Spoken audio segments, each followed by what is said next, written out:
Bismillahirrahmanirrahim. Assalamualaikum warahmatullahi wabarakatuh. Pada video kali ini saya akan melakukan atau memaparkan koneksi antar materi modul 2.1 terkait tentang pembelajaran untuk memenuhi kebutuhan belajar murid. Pada bagian pertama yaitu tentang pembelajaran berdiferensiasi. Pembelajaran berdiferensiasi merupakan bagian dari usaha guru dalam menyesuaikan proses pembelajaran di kelas untuk memenuhi kebutuhan belajar murid. Selain itu, pembelajaran berdiferensiasi juga ditujukan untuk dapat mendukung semua murid yang ada di kelas. Yang kedua, tentang bagaimana cara dapat melakukan pembelajaran berdiferensiasi di kelas. Tentunya untuk menerapkan pembelajaran diferensiasi di kelas harus ada beberapa tahapan yang harus dilakukan. Yang pertama yaitu memahami tujuan pembelajaran, yang kedua mengetahui dan merespon kebutuhan belajar murid, yang ketiga menciptakan lingkungan belajar yang mengundang murid untuk belajar, yang keempat melakukan manajemen kelas yang efektif, dan yang kelima yaitu melakukan penilaian berkelanjutan. Selain itu, guru juga dapat memahami kebutuhan belajar murid yang terdiri dari 3, yaitu kesiapan belajar murid, minat belajar murid, serta profil belajar murid. Yang pertama, kesiapan. Kesiapan belajar murid mengharuskan guru untuk menilai pengetahuan awal mereka, serta menentukan apa yang sudah murid pahami dan posisi mereka dalam proses pembelajaran. Yang kedua, minat. Setiap anak pasti berbeda-beda. Minat merupakan salah satu motivator penting yang mendorong murid untuk terlibat aktif di dalam proses pembelajaran. Ketiga, profil belajar, yaitu berkaitan dengan lingkungan, budaya, gaya belajar, dan kecerdasan majmuk di antara para siswa.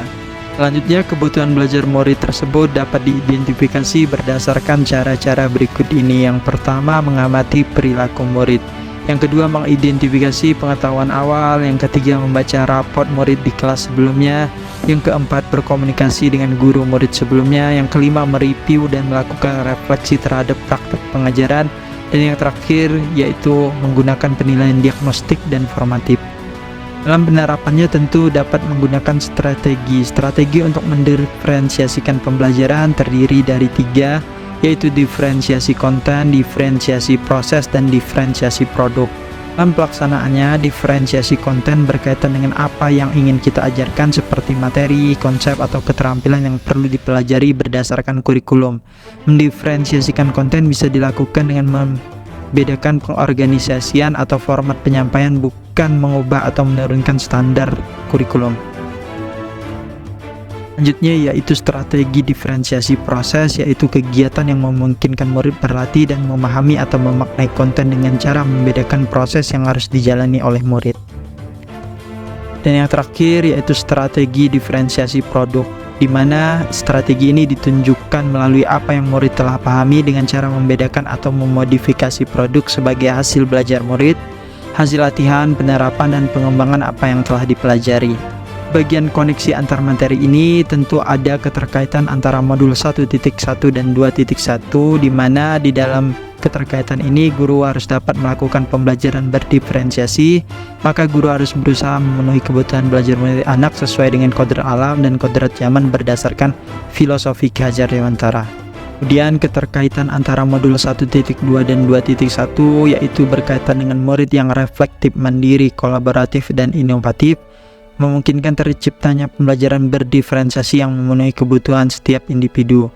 Dengan demikian, seorang guru penggerak dapat mewujudkan kepemimpinan murid, tentunya sesuai dengan nilai dan peran yang diemban oleh guru penggerak. Selanjutnya, keterkaitan antara modul 1.3 dan 1.4 terkait pembelajaran berdiferensiasi dapat menjadi salah satu strategi yang dapat dilakukan untuk mewujudkan visi guru penggerak yang berpihak pada murid. Terakhir yaitu keterkaitan antara modul 1.4 dan 2.1. Dalam pelaksanaan pembelajaran berdiferensiasi perlu adanya kesepakatan kelas antara guru dan murid terlebih dahulu, sehingga di dalam proses pembelajaran dapat berjalan dengan lancar dan selaras dengan nilai-nilai budaya positif.